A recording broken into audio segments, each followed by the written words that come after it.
Bruce Toussaint. Le zapping des petites phrases des hommes politiques en 180 secondes chrono, c'est dans Tout est dit avec Laurent Guimier. Bonjour Laurent. Bonjour Bruce. Ce matin nous partons en Lorraine sur les traces de Jean-Luc Mélenchon. Mélenchon qui appelle à une grande opération nettoyage contre le Front National dans les milieux ouvriers. Alors le candidat du Front de gauche sort son Karcher.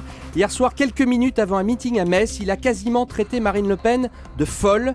18h30, France Bleu Lorraine, Mélenchon brosse le portrait d'une semi-démente.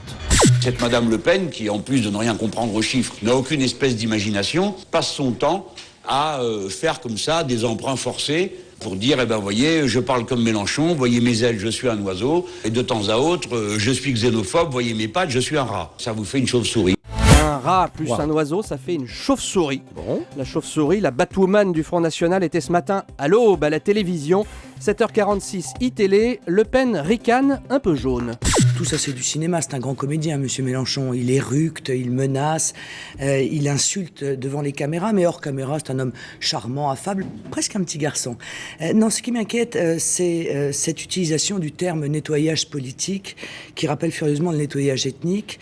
Et je pense que là, en utilisant ce terme de nettoyage politique, il a commis un vrai dérapage. Et la polémique sur les embauches de profs continue de secouer la campagne à gauche. Oui, on le sait, l'aile gauche du PS a cru un moment que François Hollande allait renoncer à la création de 60 000 postes d'enseignants. On en a parlé ce matin. Et certains, comme Benoît Hamon, se sont émus publiquement. Hollande a mis les choses au point hier. Mais les chamailleries au PS, c'est pain béni pour le gouvernement. 15h20, Assemblée nationale hier. Le ministre de l'Éducation, Luc Châtel, cogne. La campagne de M. Hollande, elle est articulée autour d'un triple I, impréparation, improvisation, illusionnisme.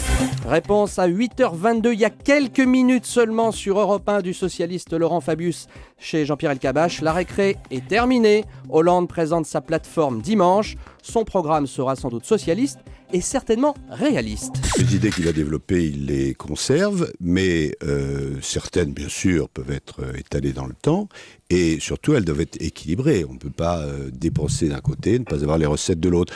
Donc ce sera un programme à la fois très ambitieux, très volontariste, et en même temps juste pour redresser le pays. Et puis la période des vœux s'achève. Le dernier sans doute à les prononcer était le candidat Hervé Morin hier matin. Ludovic Faux du service politique d'Europe 1 était là. Ambiance, Morin veut élever le débat. Vous êtes étudiant, il faut être made in France, dit M. Guéant. Vous êtes en voiture, il faut être made in France, dit M. Bayrou. Vous voulez être soigné, il faut être made in France, dit Mme Le Pen.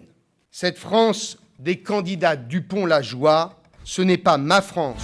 Dupont-Lajoie, Batman, il faudrait peut-être que nos candidats arrêtent un peu leur cinéma, non ? Oui, c'est pas une mauvaise idée. En tout cas, Laurent, on pourrait presque appeler votre rubrique ping-pong parce qu'il ne cesse de se renvoyer la balle. Vous avez remarqué. On organise le débat ici sur Europe 1. Merci Laurent Guimier.